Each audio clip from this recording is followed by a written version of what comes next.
क्या हाल बा।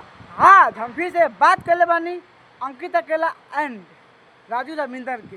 भाई आज के वीडियो बहुते गाँव फरवा बहुत ज़्यादा। आगे वीडियो देखा तो मजा आई।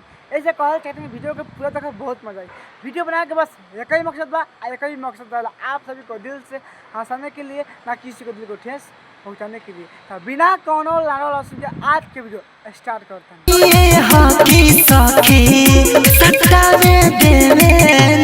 बाहर तारा बहिनी के झाट में अचार बनाओ, वाह बहुत अच्छा।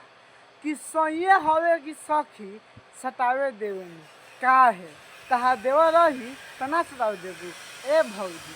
और भैया के जगह पर हम रहती नू आ भैया के भाई रहती पटक के पेड़ तहरा के मुँह देती। सही हवे कि सखी सतावे देवे क्या है का तू नैया में कोनो के ना दिल बारू, का नैया में कोनो से नाम मिस होले बारू, का नैया में कोनो के लड़ा ना चटले बारू। तहार बहिन चलो सुन तारा केंती कहतिया कि सैया हवे कि सखी सतावे देवेन ए भौजी। हम तो कहत नु तारा या के जगह हम मत नु पटक के फाड़ दे किता बता लित नु मजा ना अच्छा सेजिया पर सया संगे खेली एगो खेल हो ए भौजी। हमरा पता बा तू नु पहला पहली वाला हर सब खेला खेल सकबू, एक अलावा कोनो ना। जा दिमाग मत खराब कर, फेल के मुता दम नु रोए लगबू। अच्छा सुन रे सखी होला एगो बड़ी झमेल ए भौजी। पहला पहली में झमेल का बारे? अच्छा हम जान गई भैलो पता बा।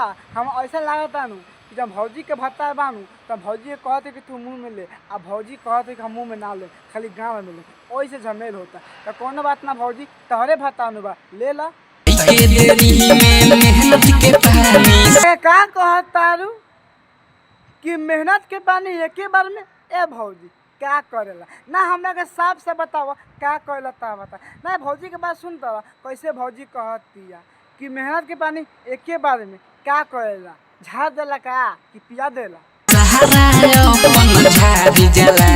बाहर तारा बहनी के झाट में गाड़ी में अचार बनाओ, वाह बहुत अच्छा। कि मेहनत के पानी एक ही बार में झाड़ जाला। अरे भौजी सोच क्या ना कहत तारू कि पटा के पेल देला नु तो मालो नीचे गिरा देला, ई सुन के अच्छा लगी। तो ना कहत तारू कि मेहनत के पानी एक ही बार में झाड़ देला। साफ से बताओ मुँह में पेल लेला?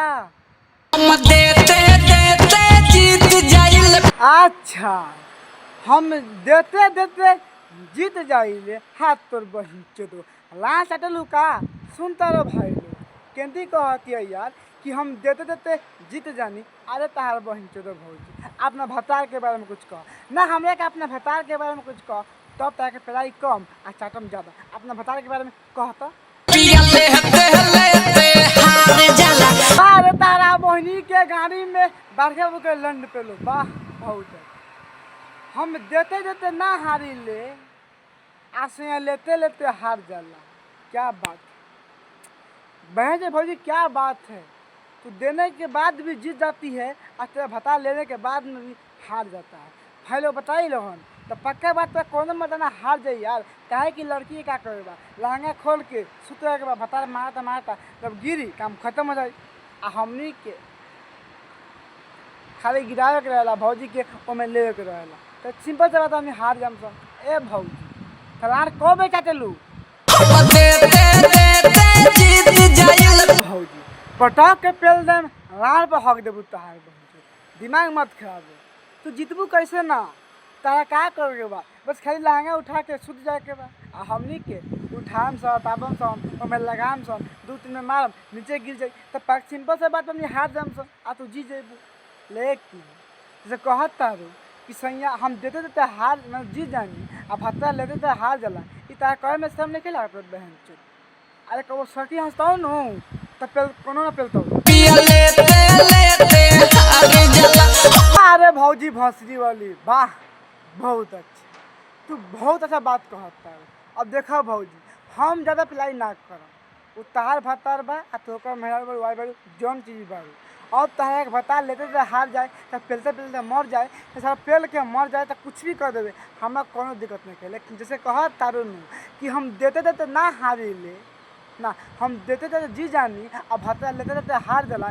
ई तह बात सुने के बाद में मन तो कटा पटा के पहली 15 हाली आ कोई हम पहले ही नहीं की। तो बस भाई आज के वीडियो यही पहले वीडियो अच्छा लगे तो लाइक करम, शेयर करम और वीडियो को बताएं कमेंट में कैसा लगा। फिर से मिलते हैं नेक्स्ट वीडियो में, जब तक के लिए जय बिहार जय बिहारी।